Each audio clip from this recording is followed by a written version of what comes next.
Halo Bu, apa kabar? Baik. Ketemu lagi. Semangat. Ketemu lagi. Di sore yang indah, hujan dikit ya nggak apa-apa. Semangat terus dong, ya kan? Bener dong, harus semangat dong. Tapi walaupun suasana hati lagi sedih, lagi galau ya, kalau bertemu dengan orang tetap semangat dong ya. Biar orang lain juga tidak merasakan kesedihan kita, bener nggak? Sebetulnya. Tetapi kalau kita lagi dalam kondisi depresi, sulit ya. ya. Nah, Kalau menurutku ya, karena apa?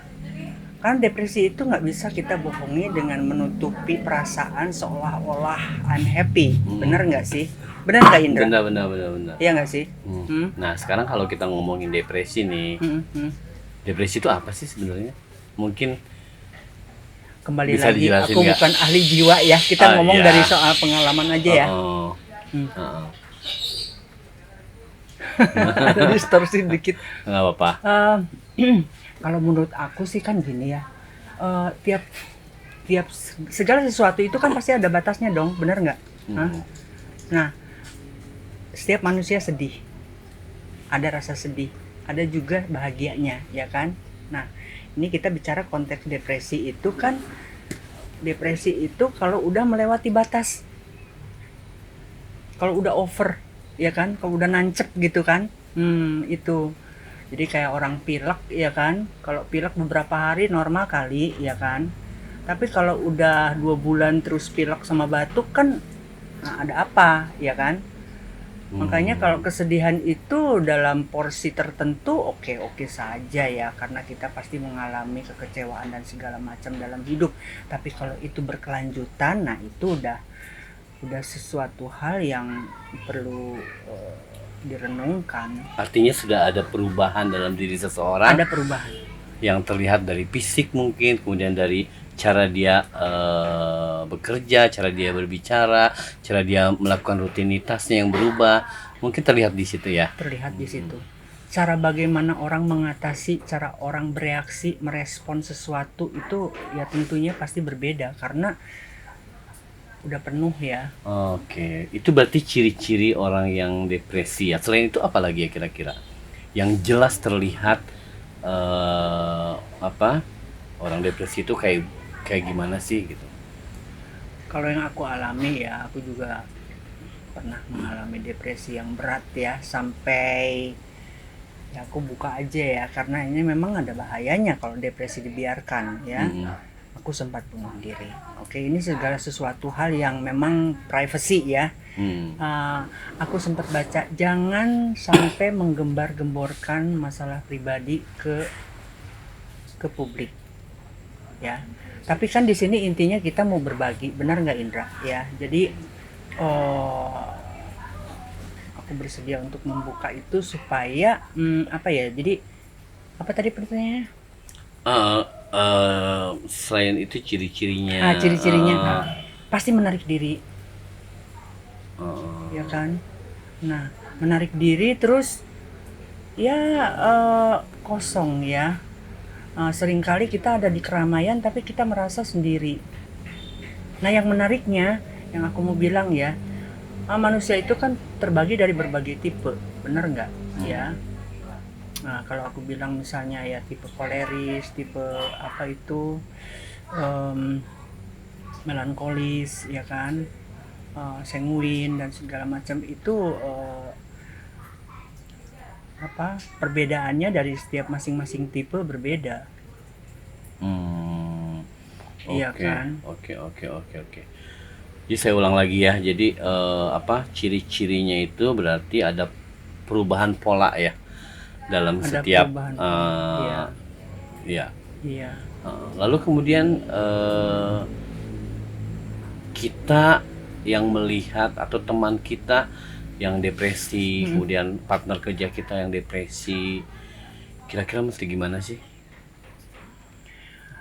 Yang aku rasakan. Kita sebagai teman pokoknya. Sebagai teman ya. Sebagai teman itu kalau yang aku rasakan, kalau orang depresi itu nggak cukup semangat bro, ya kan, ya segitu aja dibikin galau, ya kan. ayo ya kan, hidup ini Masih semangat seperti itu indah, ya. hidup ini gimana gitu. Itu sebetulnya untuk orang depresi malah bikin lebih down ya, karena itu bukan jawaban yang tepat ya. Jadi bagaimana sebetulnya atau menyikapi seorang yang depresi itu banyak memaklumi, banyak mendengarkan. Mereka ingin didengar, bukan untuk dinasehati. Karena nggak semudah itu ya. Ayo semangat dong, iya kan? Bangkit dong, iya kan? Nggak semudah itu. Jadi seolah-olah justru kalau jawaban gitu jadi merasa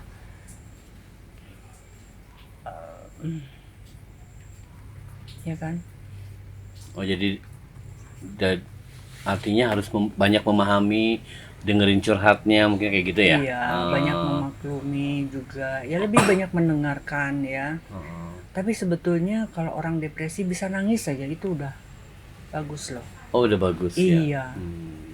Harus ya. Tapi yang saya tahu depresi itu tentu macam-macam ya tingkatannya. Mungkin ada yang depresi biasa-biasa aja, ya mungkin aja, dan tidak sampai berlarut-larut. Iya. Nah ini yang paling menakutkan adalah depresi, major depresi ya. Major depresi ini yang kita harus segera memberi tindakan kepada teman kita yang depresi tersebut, betul tidak? Iya. Contohnya apakah harus dibawa segera ke dokter atau ke ahli jiwa atau iya, masalahnya kan kalau di luar negeri ya itu udah otomatis ya, di terapi, ditangani ya kan, khusus ya, dari hati ke hati, penting loh, dari hati ke hati ya. Jadi kita tuh jangan selewat aja dengernya gitu kan, lebay kau ya kan. Itu malah kita yang orang depresi merasa tersepelekan, dia akan lebih menciut kayak keong gitu kan ya. Nah itu kalau udah dalam kesendirian begitu, coba kan luas sekali pikiran-pikiran negatif yang masuk ya kan. Nah jadinya perlu dirangkul kalau menurutku ya. Kalau yang aku harapkan kalau aku lagi depresi itu dirangkul, dipeluk, tahu nggak sih ya, bahwa aku tuh merasakan apa yang kamu rasakan loh. Aku tuh bisa nangis, bisa menyentuh. Itu kalau nangis tuh kayak mengeluarkan toksik yang ada di dalam ya tubuh ya. Tapi harus ditemani terus ya. Harus ditemani. Apakah tidak boleh dibiarkan? Cuman diperhatikan, memberikan atensi ekstra ya kan. Jadi nggak ada. Yang saya khawatirkan bila orang depresi yang berat ditinggal sendiri, nah itu takutnya timbul keinginan untuk seperti bunuh diri atau apa. Nah, ya. Itu kalau udah berat sekali. Nah itulah makanya kita sebagai teman atau kita sebagai pasangan hidup atau kita sebagai partner kerja, harusnya kita mungkin terus intens untuk menemani mereka gitu ya. Ya di zaman sekarang ini ya, soal depresi itu semakin menyeruak ya.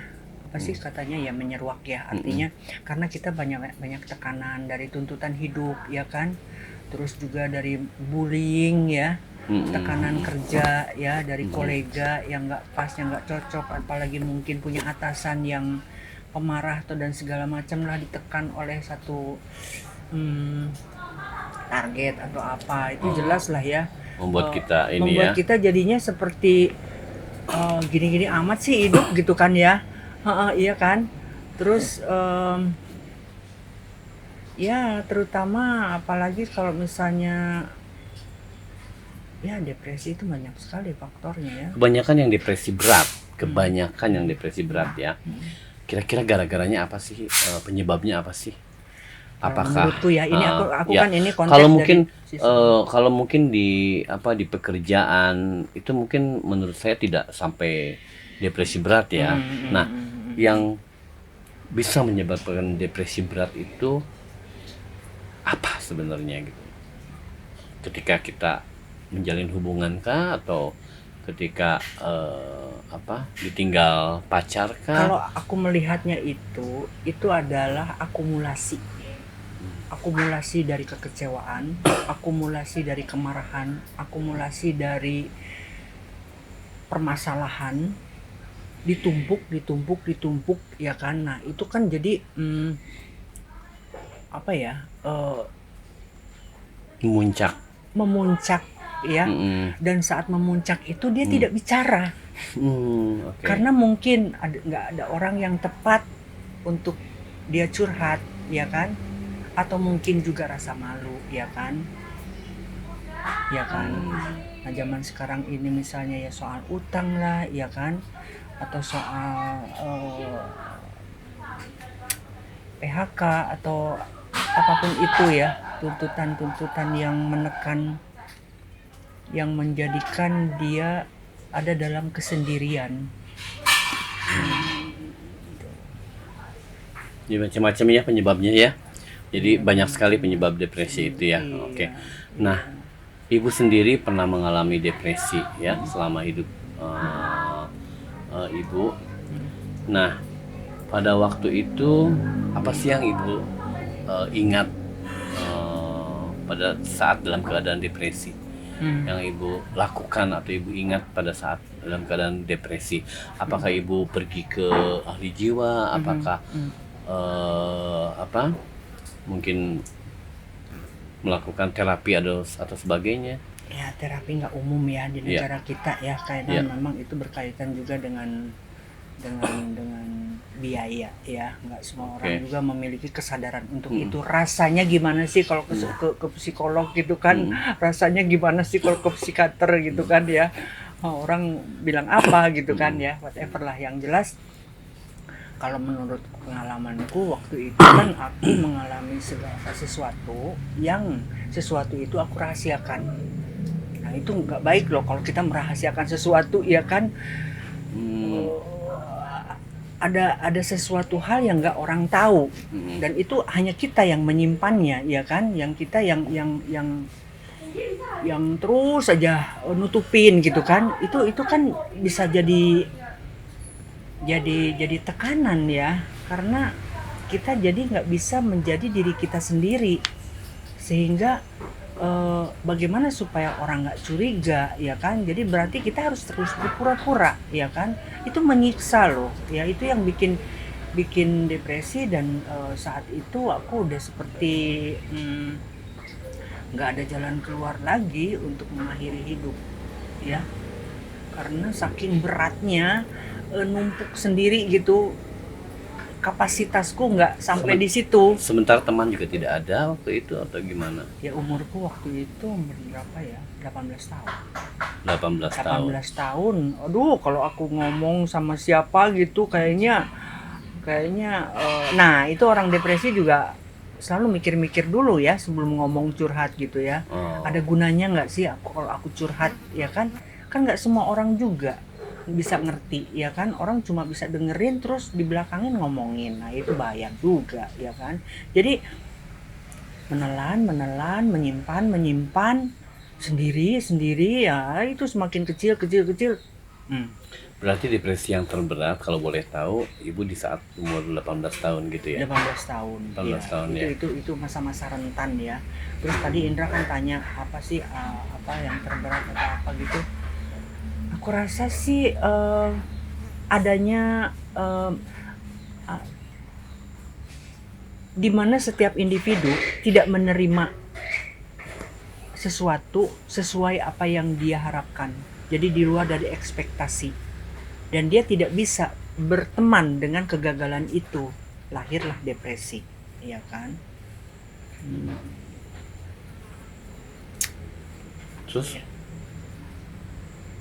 nggak sadar ya kita pada waktu saat depresi berat itu, padahal kita mau bunuh diri itu kita nggak sadar ya? Sadar nggak sih? Apa memang benar sadar pengen mengakhiri hidup gitu? Orang kalau udah mengakhiri hidup udah nggak mikir apa-apa lagi, nggak ada pertimbangan apa lagi, ya nggak? Itu makanya karena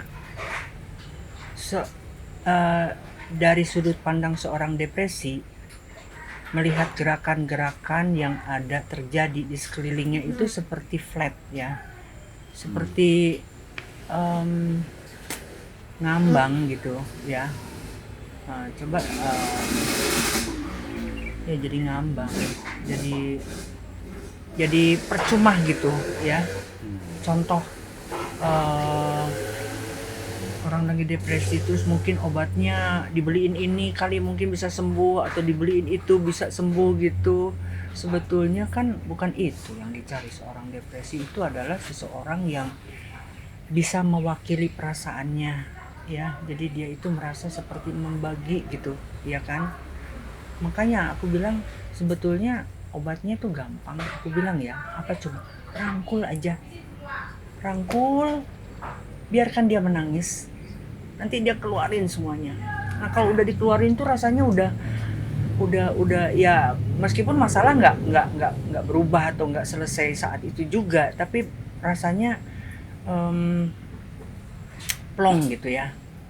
Itu ya alternatif kalau kita nggak ke dokter ya, kalau kita nggak ke terapi ya, setidaknya kita sebagai teman jangan denger yang seneng-senengnya aja dong, ya nggak sih. Kalau memang teman dekat itu kan kita bisa merasakan perubahan ya kan. Tapi ya bagaimana cara kita bertanya juga jangan seperti diinterogasi ya kan. Jadi seolah-olah jadi seperti didakwa gitu. Dia tuh udah ngerasa kayak ada sesuatu hal yang nggak beres. Jadi kita tuh sebagai memberikan satu bahasa bahwa aku merasakan apa yang kamu rasakan. Aku pernah di situ. Kayaknya gimana gitu ya, orang yang depresi tuh nggak merasa seperti terkucil lagi ya. Oke. Dari pengalaman Ibu pada waktu umur 18 tahun melakukan percobaan bunuh diri. Lalu pada saat itu siapa yang merangkul Ibu? Siapa yang memberikan semangat Ibu kembali untuk bisa normal hidup seperti kebanyakan orang? Ini aku kembali lagi bahwa ini kan kita hanya ingin sharing ya tentang depresi ya. Tentunya itu bukan sesuatu hal yang dibanggakan ya, karena itu selain dilarang oleh agama ya kita, tapi nggak mau bicara ke ranah itu ya. Ini kan kita mau sharing ya, betapa bahayanya kalau depresi dibiarkan ya kan. Balik ke pertanyaan tadi, umurku 18 tahun ya kan, aku nggak berbagi, nggak sharing karena apa yang aku sharingkan itu apa jadinya orang bilang ya kan, yang berkaitan dengan pengalaman abuseku yang nggak bisa aku hapus, dan aku tersiksa untuk itu, mengikuti seperti bayang-bayang kemanapun aku pergi. Aku coba ini nggak bisa, aku coba itu nggak bisa, dan aku nggak ada yang merangkul ya kan.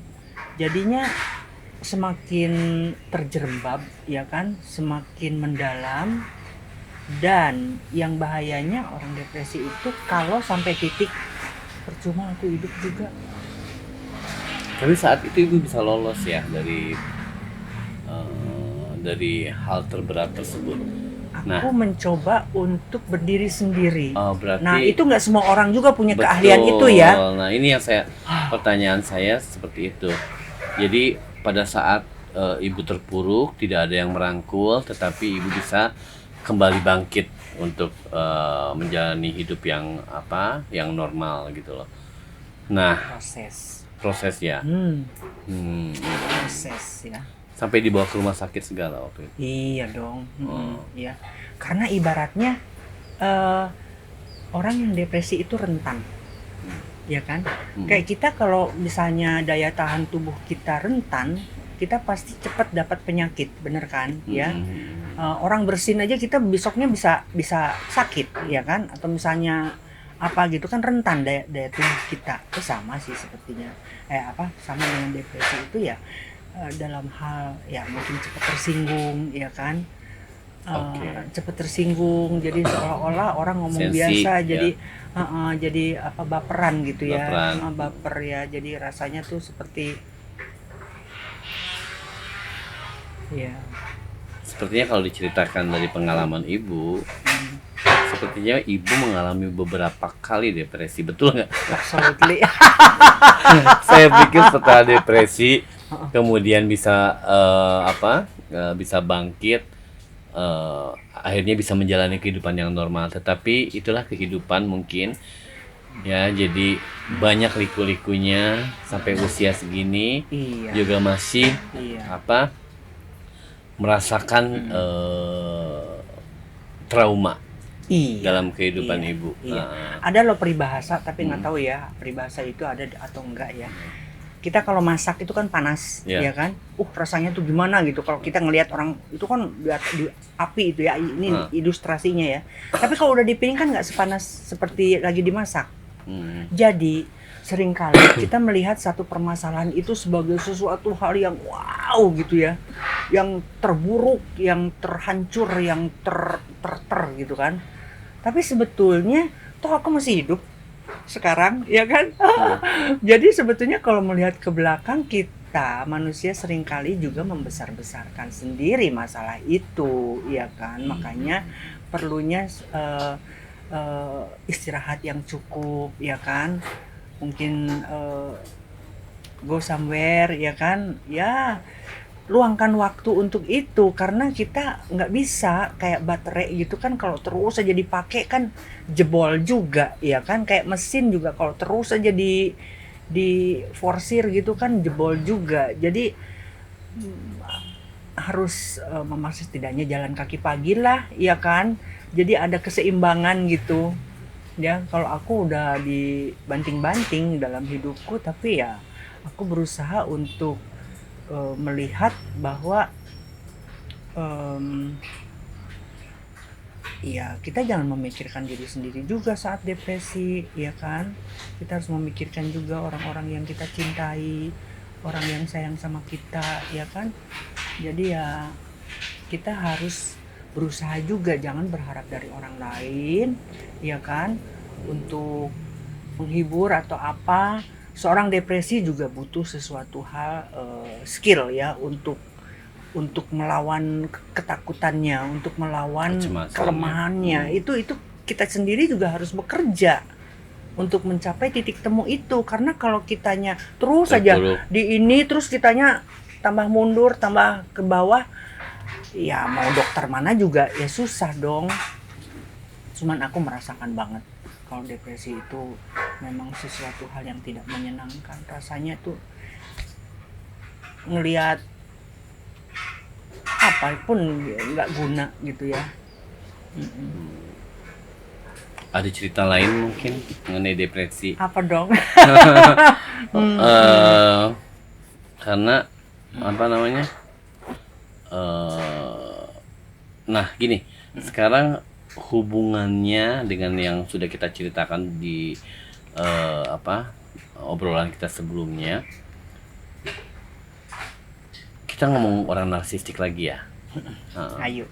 Ya, nih kan kemarin cerita bahwa bekas pasangan ibu itu adalah seorang yang memiliki gangguan kepribadian narsistik ini, malah yang berat banget, ya, yang paling berat banget.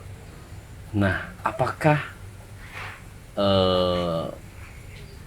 dia penyebabnya nggak sih? Dia penyebab depresi juga nggak dalam fase beberapa lama ibu tinggal di orang Jerman. yang tahu apa itu depresi itu sesuatu hal yang tidak mengagetkan lagi sebetulnya, ya kan? Karena dia udah tahu, ya kan? Maksudnya udah mengalami. Cuman kalau ditimpa terus ada segi keuntungannya juga. Jadi dia lebih tahan, ya kan? Lebih tahan untuk menghadapi. Cuman kan aku kelemahannya karena aku nggak tahu DNPD itu aja, ya kan? Makanya aku ladeni, ya kan? Nah, sekarang bayangkan orang macam aku, ya kan, yang udah banyak mengalami banyak depresi, peristiwa-peristiwa kehidupan yang ya jatuh bangun ya. Terus seorang narsistik itu sendiri ya kan orang yang memang memiliki depresi di masa dulunya. Cuman kan sama tapi berbeda, ya kan? Jadi kalau orang narsistik kan memang mereka nggak tahu apa yang mereka mau, ya kan? Jadi tambah bingung gitu kan, ya. Tambah kusut gitu, tahu nggak sih? Tambah kusut. Oke oke. Ya penyebabnya ada lah, karena kita mau bangkit ditekan lagi, kita mau berdiri ditendang lagi, ya kan. Tapi ya saya bersyukur kuat gitu, melihat sisi hidup ini sebagai hal yang positif, meskipun tidak semudah seperti apa yang saya bicarakan sekarang ya. Boleh nggak saya katakan bahwa orang yang narsisik itu semuanya depresi gitu, betul nggak?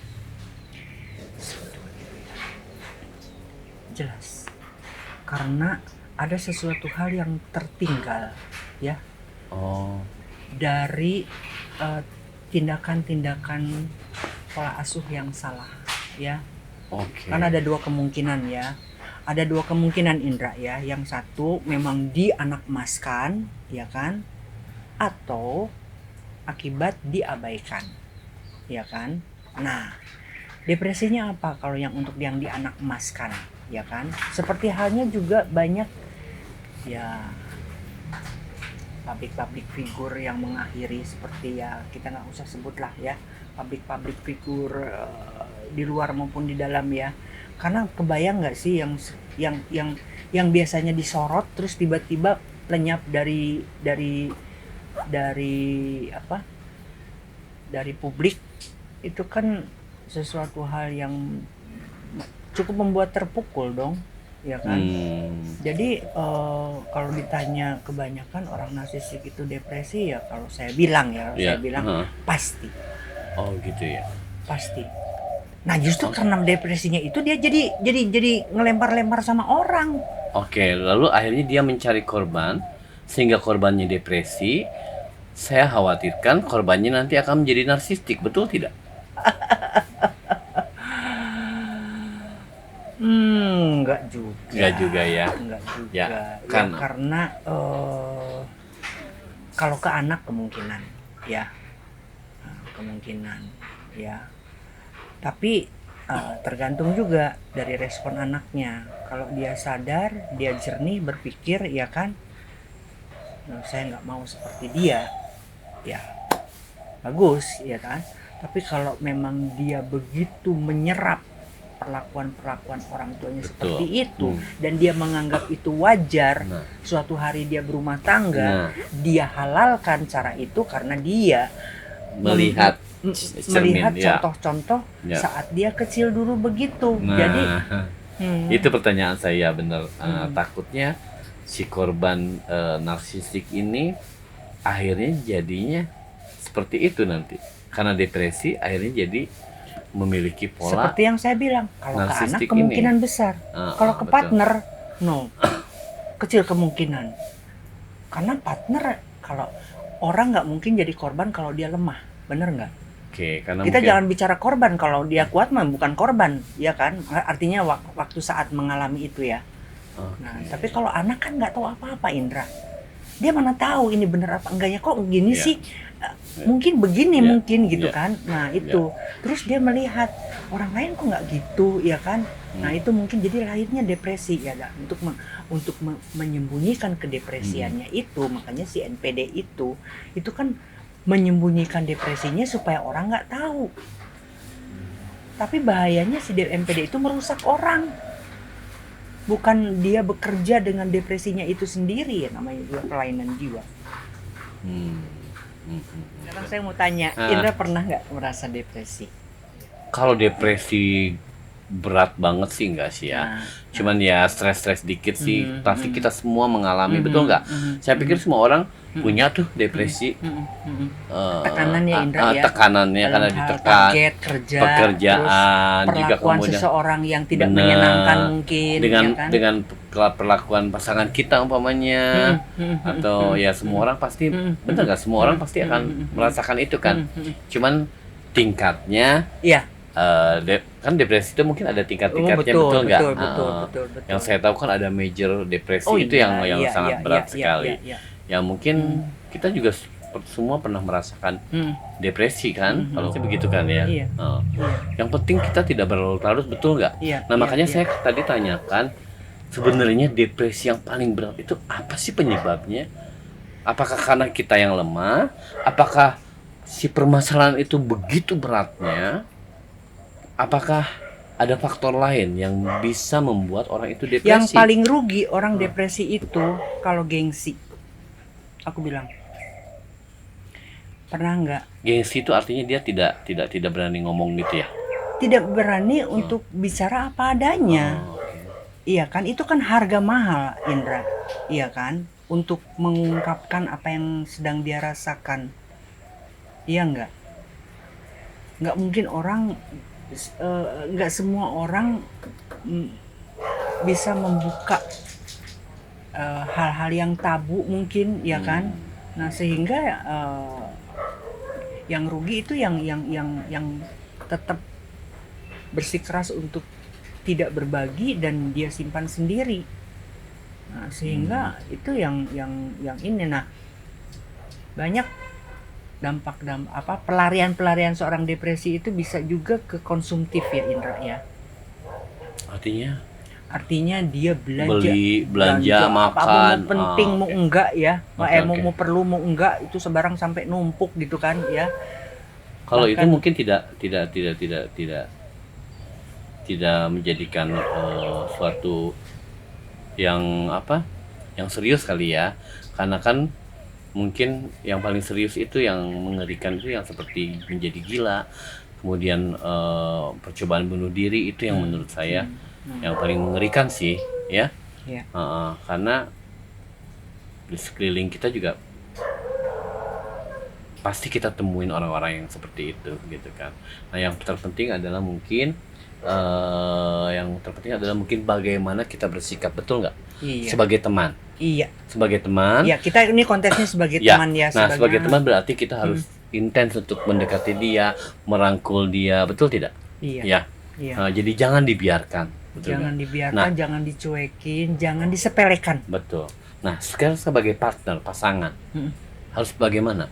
Nah, tentu. Nah, kalau kita bicara konteks pasangan NPD yang depresi, ya tentunya dia pasti sendiri dong. Mau curhat sama NPD, ya nggak mungkin lah, ya kan? Kalau sebagai pasangan, ya tergantung dari latar belakang keharmonisan pasangan itu sendiri. Alangkah bahagianya kalau si partner bertanya, ya kan? Oke. Ya. Berarti Terus kalau mencari solusinya bersama itu Ya, yang wajar berarti- itu. Tapi kalau masing-masing engkau di sana aku di sini, terus untuk susah apa ya, dong? sulit ya. Untuk artinya, apa kita artinya berarti memiliki komunikasi ya, komunikasi itu Komunikasi yang paling absolutely, penting. iya kan? Baik, paham. Nah, waktu kita agak ini nih, kurang banyak nih. Nanti kita ngobrol lagi ya. Sambung lagi. Pesan terakhir dong, mungkin buat audiens agar obrolan kita positif, kemudian bisa menjadikan inspirasi tentunya buat semua orang yang sedang sedih, yang sedang galau, yang sedang depresi berat. Sebaiknya seperti apa ya? Mungkin Kalau aku diizinkan untuk memberi pesan ini, ya nggak apa-apa karena satu-satunya adalah mendekatkan diri. Oke. Mendekatkan diri dengan apapun itu keyakinan kita, ya. Karena curhat yang terbaik itu curhat sama Sang Pencipta. Berarti fondasi kita ya untuk ingat dengan Tuhan, betul ya? Iya. Kita curhatkan semua. Oke. Ya kita nggak mengharapkan dijawab saat itu juga ya, tapi kita harus rilis ya, harus delete one by one ya. Betul. Itu yang terbaik, mendekatkan diri, karena pasti itu mungkin sebuah teguran atau mungkin sebuah bahasa ya yang perlu kita cerna, dan kita poinnya, goalnya itu si orang yang sedang mengalami depresi itu jangan melihat satu sudut pandang saja ya, agar tidak termakan oleh permasalahan itu sendiri, rugi ya kan. Ya, artinya harus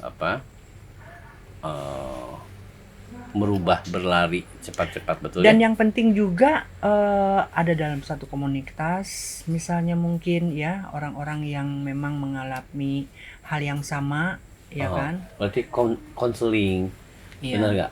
Kemudian diskusi seperti Curhat itu ya. di tempat yang Curhat tepat. ya. Ya. Oke. Nah, Baik, paham sekali. gitu. Ya, oke. Sekian aja obrolan kita. Ditutup dong Bu, silakan. Oi, terima kasih banyak untuk semuanya yang berkunjung di channel ini. Kita sambung lagi di podcast selanjutnya. Untuk yang suka silahkan like, subscribe, atau share ya. Terima kasih banyak Indra untuk hari ini. Ya, sampai jumpa.